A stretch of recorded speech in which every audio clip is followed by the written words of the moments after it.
It's really interesting. You say you were inspired by these artists you grew up listening to. Mm-hmm. Do you have an opinion on the recent ruling against Pharrell and Robin Thicke with that whole Marvin Gaye family suing? I think it's very, very heavy-handed, and I think for a jury of 7 people, was it a jury of 7 or 8? To decide upon something that will be used as a precedent for all artists now, or possibly for a long, long time, I think that's a very serious thing. And I think all music is inspired by music that came before. There is no such thing as an original idea. There is no such thing. I know that sounds cynical or cold, but everything, like, especially when you look at blues music, everyone borrows from a tradition of folk, from kind of folk songs, especially with blues music.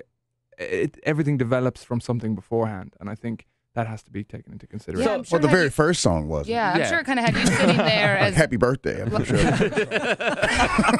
I bet all musicians, though, I mean, did you find yourself sitting there when you read that and you're like, oh man, I mean, I have these songs and they were inspired by these people. Yeah, absolutely. And especially because in this case, we're not dealing with a melody or we're not dealing with a chord progression.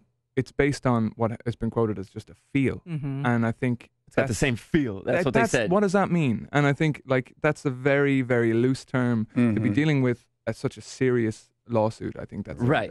I think it's a difficult one. Do you do that though when you're in the car and you hear a song you haven't heard before and you say, "Oh, I like that, but I want to switch this up and maybe change the melody and I could create my own song." It's never a conscious decision. I mean, certainly maybe there are people who make remixes and go, that would be amazing if I sampled that, and of course there's an element to that. Sure, right. But certainly when you nothing, and I don't think in Pharrell's case that's a conscious decision to go, hey, let's totally rip this off and make our own. No one does that. I mean, no real artist.